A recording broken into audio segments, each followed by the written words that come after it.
Hello, everybody. Again, this is Boris Gloger speaking. Thank you for joining my podcast here again. So when I'm talking with very interesting people, and today I invited Kit Allowitz from Andrews and Houses. Um, Hello, Kit. Thanks for being here. Hi, Boris. Thanks for inviting me on the show today. Kit, what is your role in Andrews and Houses? My role at Anderson Hauser is I'm the director of organizational behavior, which is a kind of a unique title, has to do with trying to match the behavior of our people. Because in theory, you might say there's no such thing as organizational behavior. It's individual behavior rolled up to produce the outcomes that we are getting, as well as in our efforts to take care of the customer. So I'm very much focused on how do we align the behavior of our people, which is a direct impact of the systems and the structure and the processes that we have, and trying to better align those two.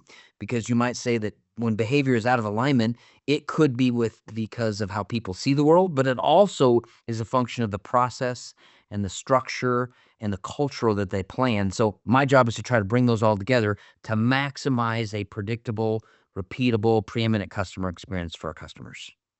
Oh, that's great because I'm a sociologist from university, so I strongly believe in that the environment and the systems shaping the behavior of people. So I'm a strong believer that one aspect, of course, is character and personality of people and their mindset, so to speak. And but on the other hand, the systems govern our behaviors much more than we typically think as individuals. And uh, uh, what kind of vision do you have for Andrews and Howard? So what is the kind of behavior you would like to have in Andrews? Yeah. No, that's a great question. Over my tenure with the company, they've had me in a variety of roles, with ranging from direct customer interaction to working with our sales force, to working on training programs, to now my emphasis is really around the agility movement. We've decided as an entity, and I'm on the sales side of the organization within the United States of America, and we're very much we become convinced that the idea of agility, if it simply means to be able to reflect and act, that we get more of our people to have that circular motion of, can I take action in the best interest of the customer to deliver a preeminent solution? Then can I reflect on that outcome, those actions, and then iterate, change, adapt, and evolve, because the customers are evolving, sometimes at a super fast rate. But can I and the rest of our colleagues be in the business of reflecting and acting and avoid that kind of that stagnation?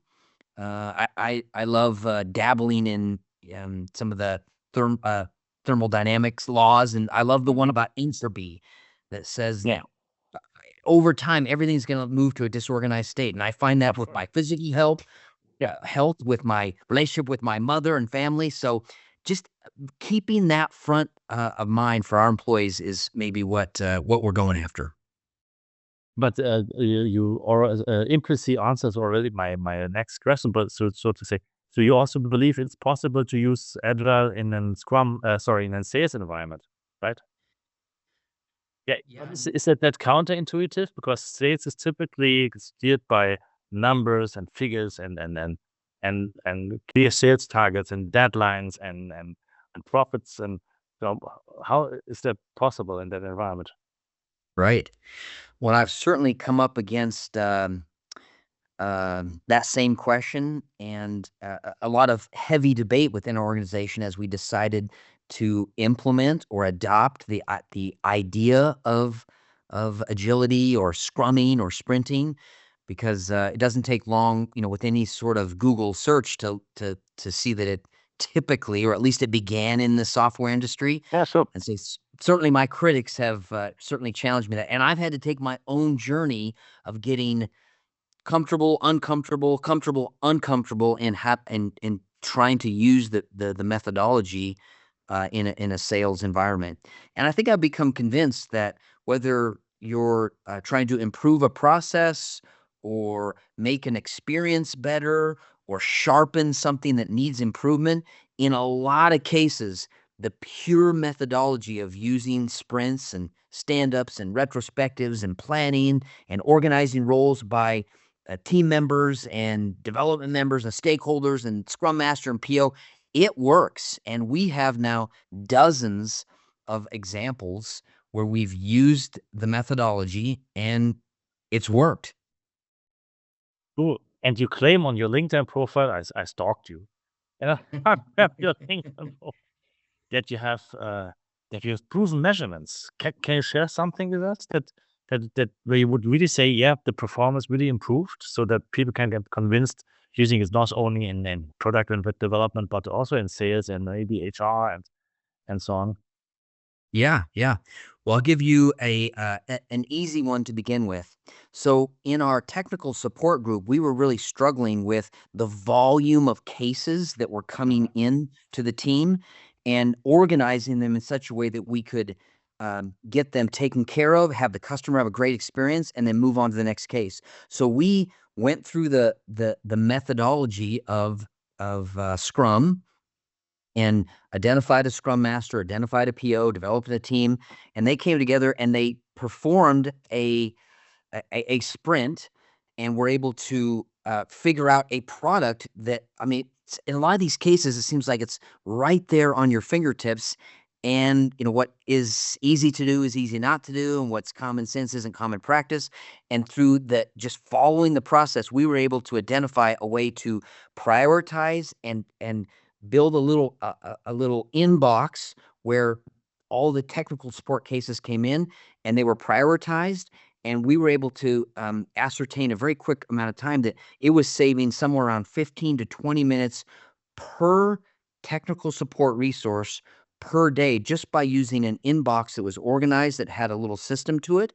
So you times 15 to 20 minutes per day, times 5 days, times the number of people on the team, times a year.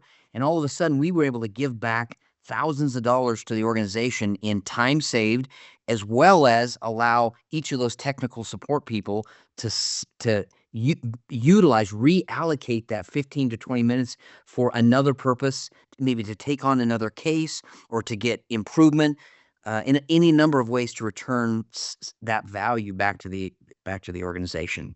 So that's just one example.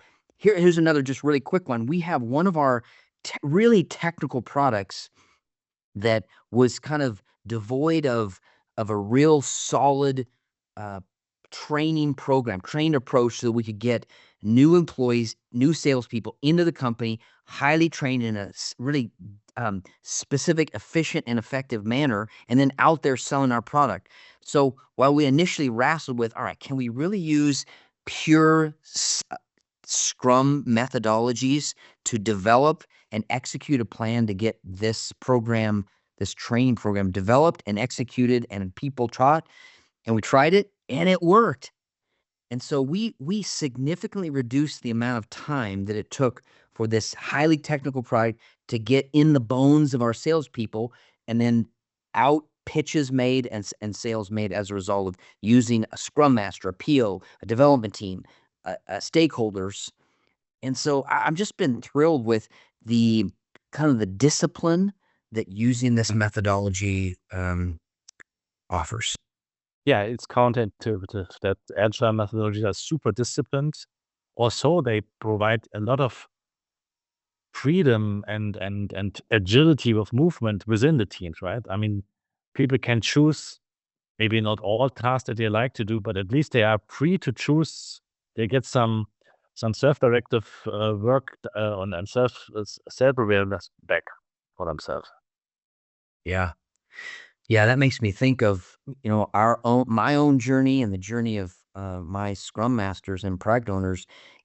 It's definitely been a learning journey. I mean, my exposure to Scrum, it is not that long, and so I have had to really wrestle with the tools and the discipline that the agility and Scrumming requires, and sticking to it, and not letting well, let's call it Scrum creep happen, where Maybe you're tempted not to have the stand-ups. You're tempted not to have the retrospectives. You're tempted to not pay the price up front to really for the Scrum Master and PO to develop the backlog list. I mean, all those things, they really take some focus and some discipline and some effort.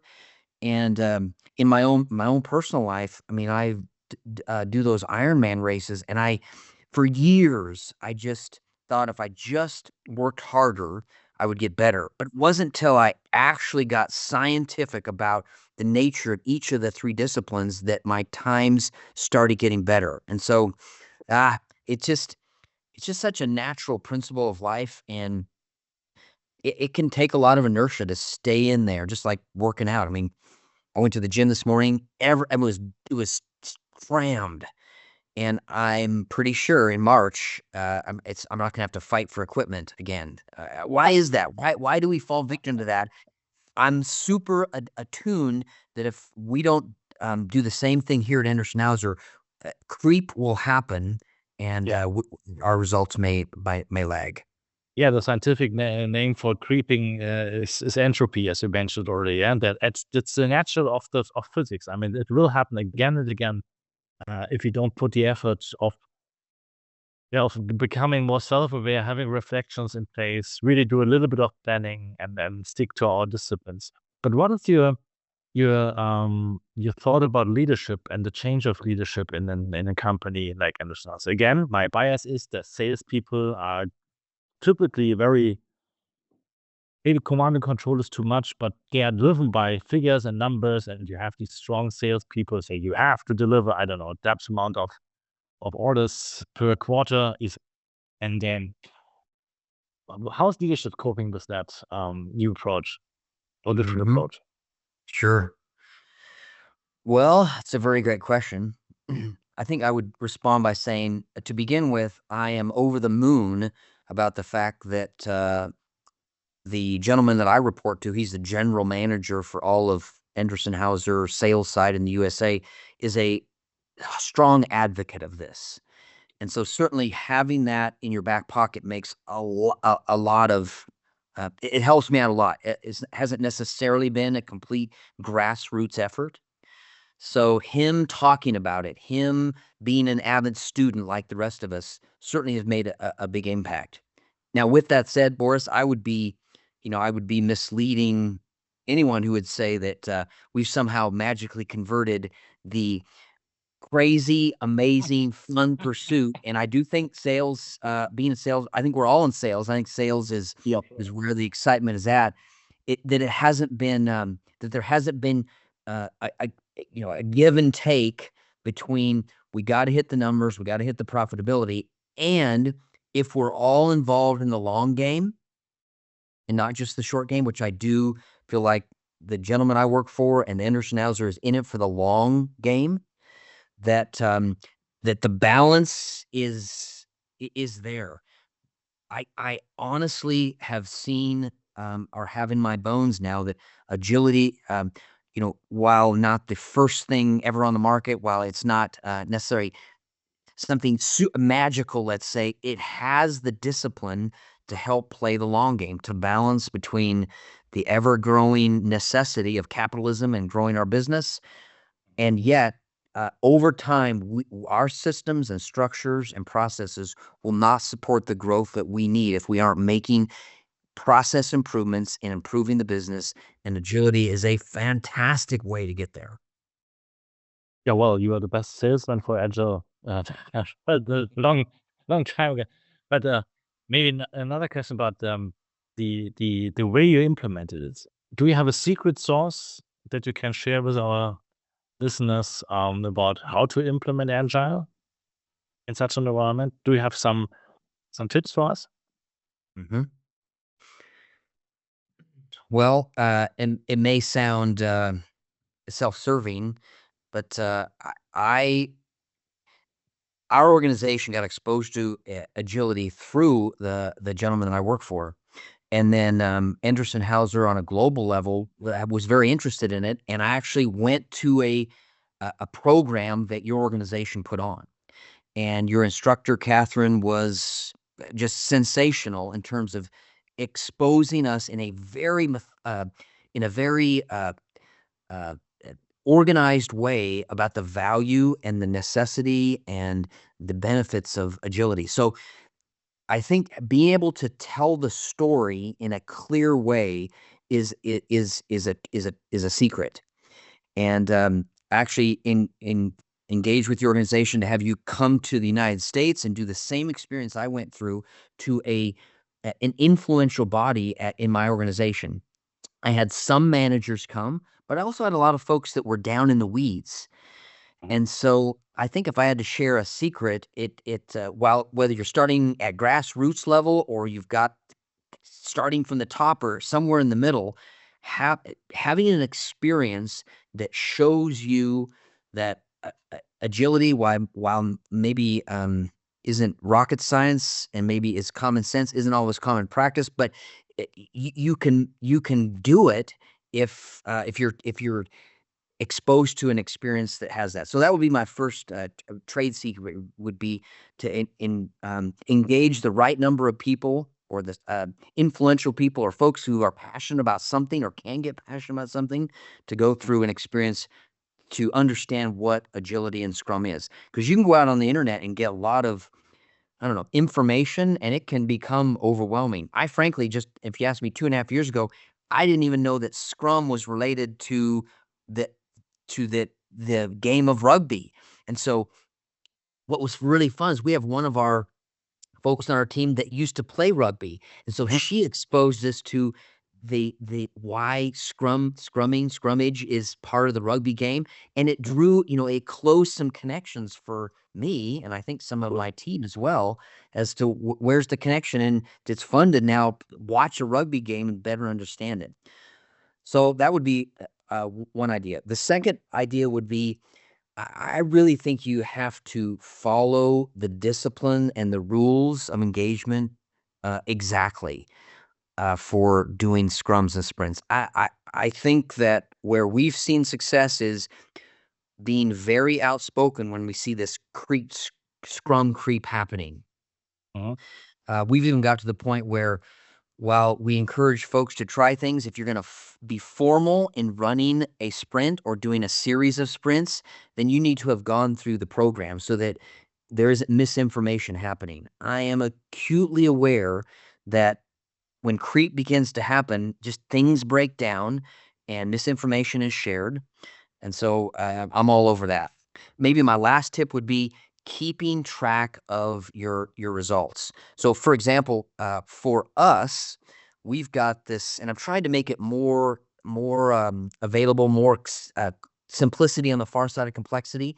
But I have this ticker that measures things like cost to implement any given sprint or scrum. I've got people hours tracked. I've gotten I actually have 6 buckets where I try to keep track of what they're working on in terms of keeping track of the things that they do. But those 6 buckets are the people time. We do just straight return on investment. We do human hours saved as a result of the individual sprint. We do number of development team members involved, so we can just kind of keep track of how many of our people are getting involved. I've got the 5th one is cost to implement or cost to build, and then the last one is number of total stakeholders. So I'm trying to make that very public. The last thing that we also keep very public is we're using a software tool to keep track of all of the ideas. And we actually have another tool that elicits from the organization ideas for sprints and scrums and improvement opportunities.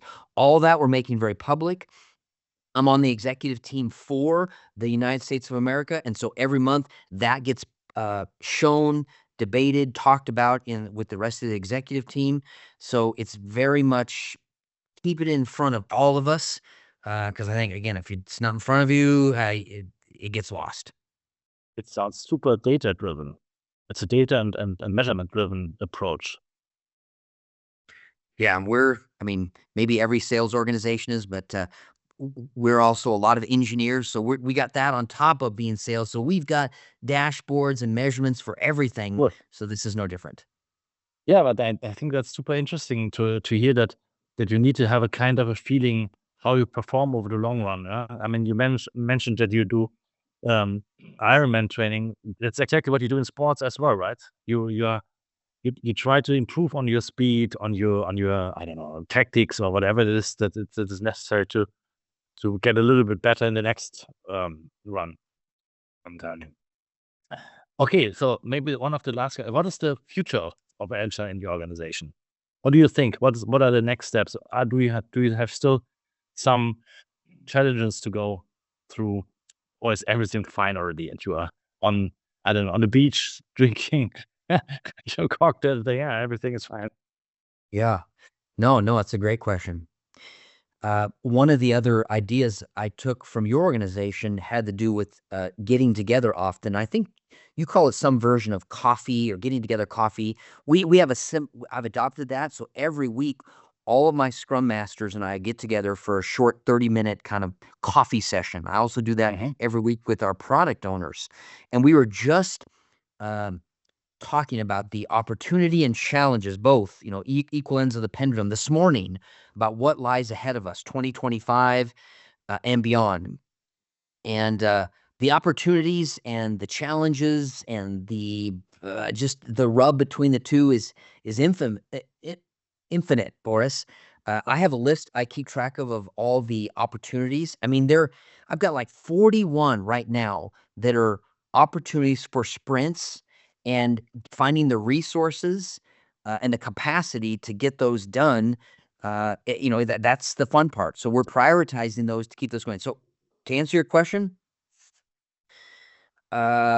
there is, an infinite number of years ahead of us to keep these things going. And we're going to get, we're getting new challenges all the time, new expectations from the customer that elicit another sprint opportunity. So I'm confident that it'll keep going forever. I would say also we are right at the throngs of trying to unravel this opportunity that we have. So if you're looking at the principles and the values of agility, we've identified in a lot of cases there is opportunity to spread more information amongst our employees about living agile principles and values without necessarily doing a formal series of sprints. And so one of our little projects right now is to develop a product that would be available to our thousands of employees here in the US on the sales side that would keep alive agility principles and values without necessarily requiring a salesperson or an HR or marketing or accounting person to be always on a sprint, but live agility principles. Yep. And it's maybe grown out of the creep factor where just because you're getting work done doesn't mean you're doing sprints. No, that's true. So I'm trying to differentiate the two and then bring them back together. So that's top of mind for me because while I might have, I'm making it up, maybe 50 to 75 people involved at any given time on a sprint amongst different sprints by my Scrum Masters, but that still leaves thousands of employees that aren't part of it, maybe that aren't involved in it. Now they're hearing the success stories, we're marketing it heavily to keep it alive. But what do I do for all these other employees that I want to keep agility principles and values top of mind? We think we can come up with something to make that happen too. So if you've got something to help me there, I'm on the hunt. But basically, that goes very back to the old questions or the old idea of Alistair Coburn to introduce this practice of Aikido, and when he said you have this shuhari way. Yeah, shu means you do it Scrum by the book, and harm means that you start to differentiate. Maybe you use another methodology. You don't use the tripletly Scrum Scrum meetings in the morning anymore. You do it a little bit differently, and then you have the hard version where you say it's more or less embedded in the way you live. Like you do sports, you don't think about anymore about doing sports. It's part of your life already, and that's a little bit about agile as well. So one of the very first principles is focus. So and every sprint is about focusing on that sprint goal. But maybe at some point in time, you understand that as an employee, I only can be focused if I'm able to say no to my boss as well. So it's not about saying I'm in a sprint and I have to do that in that task, and you are not allowed to disturb myself anymore, and I go to my scrum master, but simply to have the courage to go to my boss. I have already 10 items on my plate. Mr. Boss, can you please understand an 11th item is not going to do anything this week. No, let's simply start learning to say no. Yeah.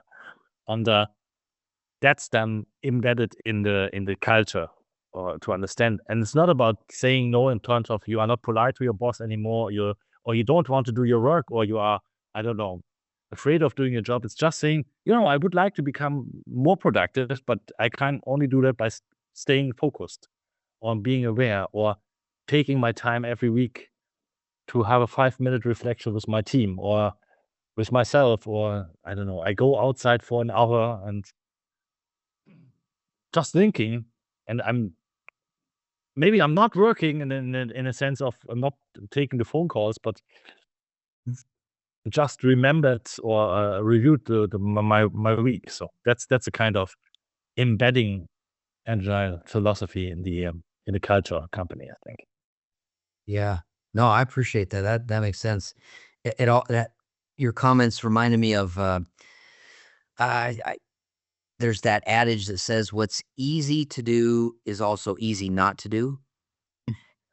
It, and as you were talking about just those little items, the little stand-ups, the retrospective, the sprint outcomes, these are easy to do, just like eating right. Just lamenting this morning at the gym, thinking, it's easy to eat right, but it's also so easy not to eat right. And Yes. I would love to just stay right in the fun mix here at Anderson to keeping these principles and values alive, because I mean, I have some really fun examples of some Scrum Masters who have just absolutely gone hog wild with seeing the value of Scrum methodologies in their lives, in their teams. They it seems like they're enjoying their work even more, and so I love being part of that. So I'm very grateful for my introduction to the agility world and to your organization. Oh, thank you very much. I'm appreciative. Yeah. Do you have my last question for you is, do you have any kind of recommendation for our audience how they should start doing agile? Because you are convinced now. You are. What is the next step you would say to someone? Please try it out. Hmm. Well, there's another adage out there, and I'm still wrestle with it sometimes, but it says for change to occur, survival anxiety has to be higher than learning anxiety. And I think that's a true statement in my own life. And by that, I mean, if my 2 cents to your readers would be, if you're in a spot where you're getting the results that you're happy with, then you're probably not going to invest the time. Because I think there is a significant amount of time to learning agility and not getting sidetracked with all the stuff out there, especially if you're in my type of world, or a non I just developed software. Then you might even read an article that says you can't do it unless you're developing software. I don't believe any of that anymore.